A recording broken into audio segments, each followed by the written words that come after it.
first opened up Creation Ridge, we learned our October Bible verse. I can do all things through Christ who gives me strength. We took our class out to the forest, and I talked about that verse, and we had practiced it and we rehearsed it. We added our motions to it, and we even sang a song about it.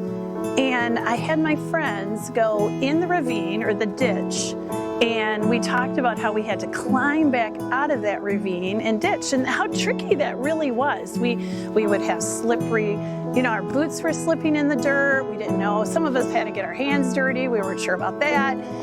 We were we just didn't know if we could really climb out of that ravine. And I kept saying to them, I can do all things through Christ who gives me strength. And over, and all of a sudden I found my friends saying it over and over as they were climbing up the ravine, slipping, climbing. I can do all things through Christ who gives me strength.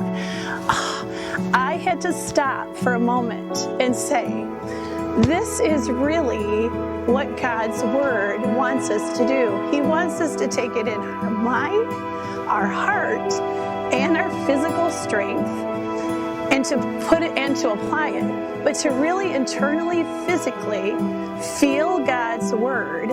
That was just an impact for me of how important it is for our students in whatever classroom or site they are at, to know God's Word, to apply God's Word, and to feel it in our heart and our minds, so that they, even writing their name or winning a soccer game, knowing I can do all things through Christ who gives me strength.